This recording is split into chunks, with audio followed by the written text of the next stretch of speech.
چلتے چلتے میرے پیج پہ خود ہی آ گئے ہیں. جی یہ جو آپ نے بات کی نا کہ دروازہ کھل گیا اور اتوار کے روز جیل کا دروازہ کھلا اور تحریک انصاف کی کمیٹی کی ملاقات ہو گئی, تو یہ ملاقات کے لیے منت سماجت بھی یہ کر رہے تھے, یا آپ یوں کہہ لیں کہ یہ حکومت سے ڈیمانڈ بھی کر رہے تھے کہ ہماری ملاقات کروائیں. ٹھیک ہے.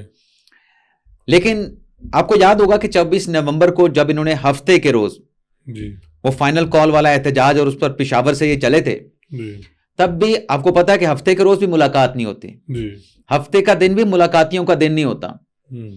تب بھی ہفتے اور اتوار کے روز عمران خان صاحب کی ملاقات کروائی گئی تھی جب وہ سنگجانی والی بات نکلی تھی. وہ بھی سیل میں گئے تھے, میری خبر تھی. ہاں تو تب برسل گور کو سیل تک ایکسس دی, تو میں ویڈیو بیان رکھا. تو سر وہی بتا رہا ہوں کہ یہ کوئی انہونی نہیں ہے, جب بات چیت چل رہی ہے تو پھر دروازے کھل جاتے ہیں.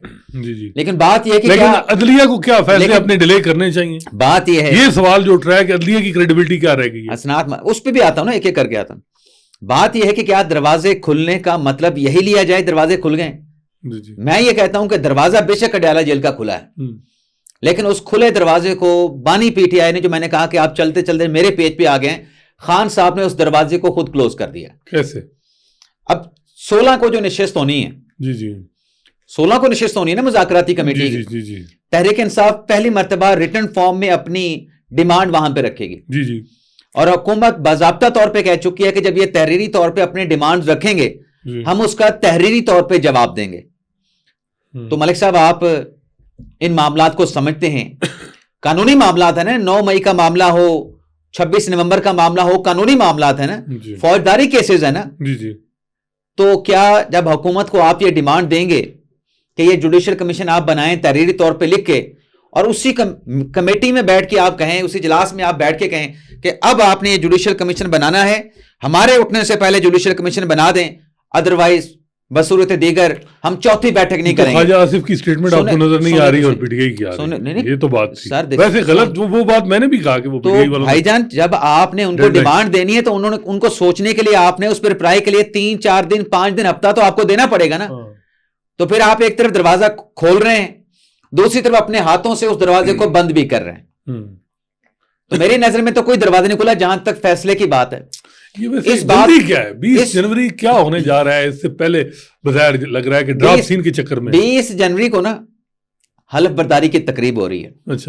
اچھا حلف برداری کی تقریب پہ جن کی توقعات ہیں جی چلیں ان کی توقعات اپنی جگہ پہ, لیکن جو توقعات لگا کے بیٹھے ہیں کہ وہاں پر یہ اوٹ ٹیکنگ ہونے کے بعد یہاں پر کوئی بڑی تبدیلی آ جائے گی, تو کوئی تبدیلی نہیں آئے گی. اچھا جو فیصلہ نہیں آیا اس پہ میری آپ کے ساتھ رائے, بالکل میں اگری کروں گا کہ فیصلہ آنا چاہیے. اس پہ جو شادیانے بجائے جا رہے ہیں کہ فیصلہ نہیں آیا اور خان صاحب کے خلاف فیصلہ سنانے کی ضرورت نہیں ہو رہی, تو یہ شادیانے نہ بجائیں, یہ ڈنکے نہ بجائیں. میرا جو انالیسز ہے, میری جو اطلاعات ہیں اس کے مطابق تو یہ سختی والا کام ہے. اس میں کوئی مجھے کنسیشن, کوئی رعایت نظر نہیں آ رہی. کیوں ہو رہا ہے تیسری دفعہ؟ سر وجہ کچھ بھی ہو سکتی ہے. میں نے کہا کہ میں آپ کے ساتھ اگری کرتا ہوں کہ فیصلہ آنا چاہیے, اور فیصلہ اگر لکھا نہ بھی ہو تو آپ شارٹ آرڈر سنا دیں, آپ بات میں تحریری بھی جاری کر سکتے ہیں. اب جج صاحب کہتے ہیں کہ فیصلہ بھی لکھا ہوا ہے, جج صاحب لہرا کے بھی دکھاتے ہیں کہ یہ فیصلہ میرے پاس موجود ہے. اب اس میں ظاہر سی بات ہے کہ ہر جج صاحب کی اپنی ثوابدید ہے کہ وہ ملزمان کی موجودگی میں فیصلہ سناتا ہے یا عدم موجودگی میں سنا دیتا ہے. کیونکہ نواز شریف والے کیس میں, مریم نواز کے کیس میں تو ایسا ہی ہوا تھا, لیکن وہاں پہ بھی ہمیں بائیفرکیٹ کرنا پڑے گا.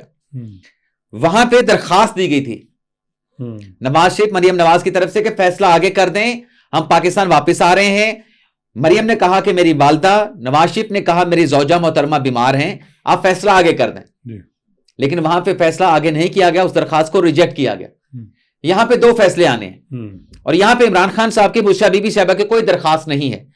اب جج صاحب چاہ رہے ہیں کہ ملزمان موجود ہوں, کوئی فیصلہ سننے والا کوئی تو موجود ہو, وکلا موجود ہوں, ملزمان موجود ہوں. پاناما میں نواز شریف اور مریم نواز تھے. نہیں ساری میں نے تحمید یہی باندھی ہے, آپ کے سامنے ڈیٹیل یہ رکھی ہے کہ یہ جج صاحب کی اپنی ایک ہو سکتی ہے ثوابدید, ان کا اپنا فیصلہ ہے کہ ملزمان موجود ہوں, وہ ان کی اپنی. لیکن بہرحال 17 کو بھی فیصلہ آتا ہے تو مجھے اس میں کوئی کنسیشن وغیرہ نظر نہیں آ رہی. آلدو کے کچھ ایسی اطلاعات ہیں کہ وہ جو صلح جوئی والے لوگ ہوتے ہیں نا وہ بیچ میں لگے ہوئے ہیں.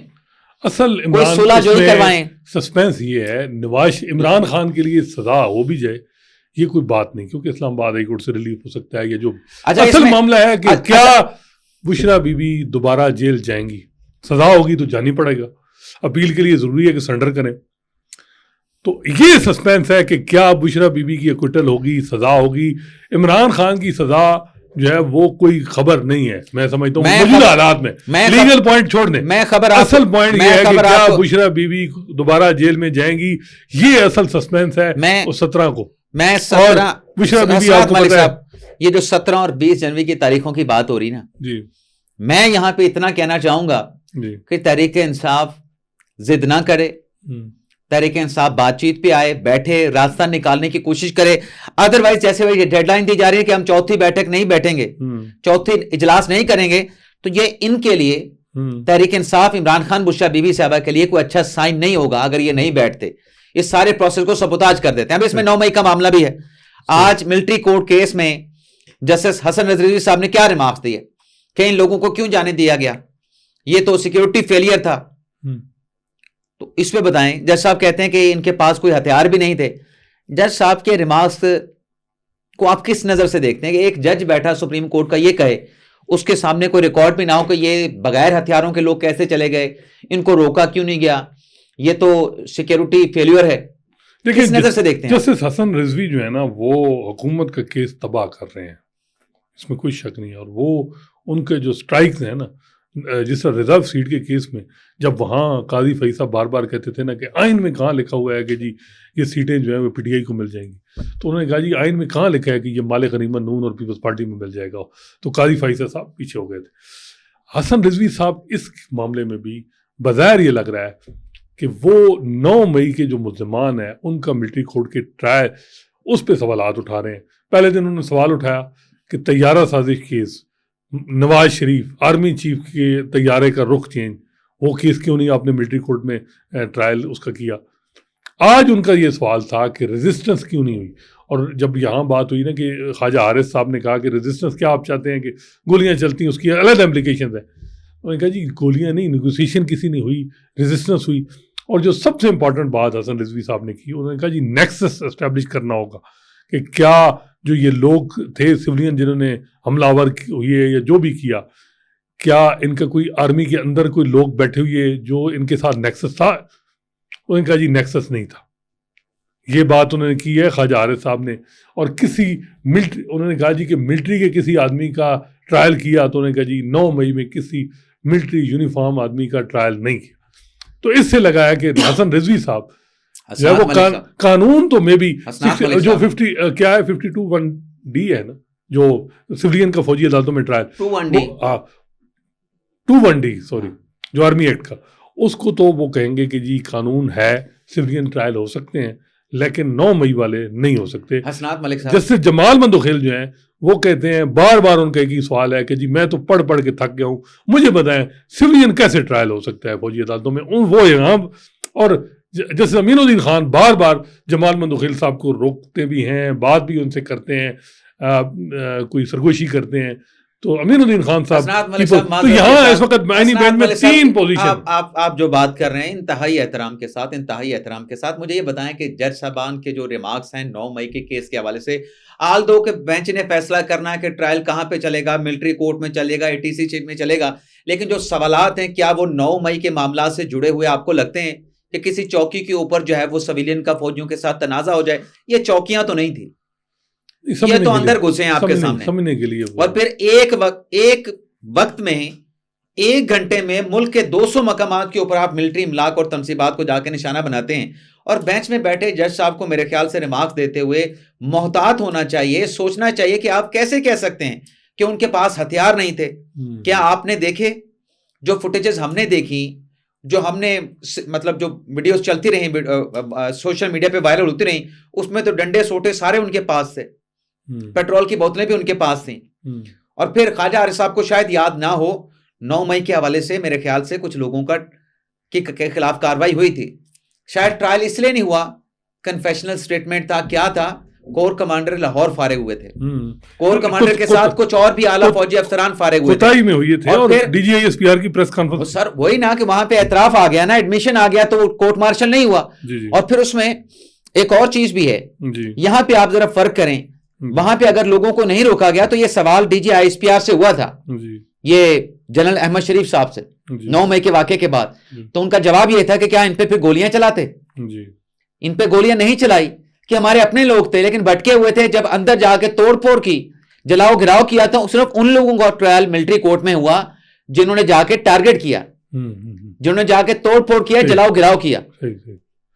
تو میرے خیال سے ریمارکس کسی اور طرف جا رہے ہیں, کیس کوئی اور ہے, باقی فیصلہ تو عدالت نے کرنا ہے.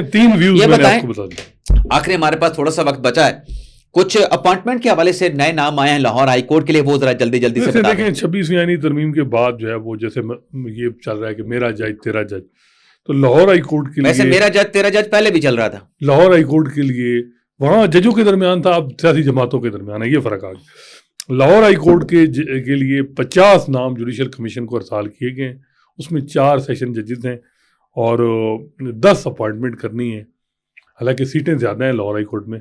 اور اب دیکھتے ہیں کہ یہ کیا. اور دوسری آج خبر پتہ چلی ہے وہ یہ ہے کہ سپریم کورٹ نے سارے ججز سے یہ ریکارڈ مانگ لیا ہے کہ جی آپ ہائی کورٹ میں کب انرول ہوئیے, سپریم کورٹ میں کب ایز اے وکیل انرول ہوئیے, اور جج کب بنے. یہ ڈیٹا میں بھی کمپائل کیا جا رہا ہو کہ اس چیز کے لیے کہ بھائی تاکہ ایک آپ جوڈیشل کمیشن کا سیکریٹریٹ بن گیا ہے اس وجہ سے. دوسرا یہ ہے کہ جب حکومت کی طرف سے یہ ہو کہ جی وکیل کچھ جو ہے وہ ڈائریکٹلی سپریم کورٹ میں آئے, تو یہاں یہ کہا جائے کہ یہ ججز بھی ہیں, ان کو بھی دیکھیں. تو یہ معلوم نہیں کہ ڈیٹا کلیکٹ کیا جا رہا ہے. تو اب لاہور ہائی کورٹ میں 50 ناموں میں سے جو ہے وہ 10 جج لگنے ہیں. دیکھتے ہیں, بڑا ڈیفیکلٹ ٹاسک ہے. چلیں بہرحال دیکھ لیتے ہیں. 17 جنوری سے پروسیس شروع ہو رہا ہے ججز کی اپوائنٹمنٹ کا اسلام آباد ہائی کورٹ کے, اور 17 کو ہی فیصلہ آنا ہے اپنے عمران خان صاحب کے خلاف 190 ملین پاؤنڈ کیس کا. صرف انہیں 2 الفاظ میں ایک خبر بھی ہے, لیکن اس خبر کو ہم زیادہ ٹٹولیں گے نہیں اور پروگرام کا یہاں پہ اختتام کرتے ہیں. تو ناظرین آپ سے اجازت چاہتے ہیں, اللہ تعالیٰ ہم سب کا حامی ناصر, اپنی دعاؤں میں یاد رکھیے گا. اللہ حافظ.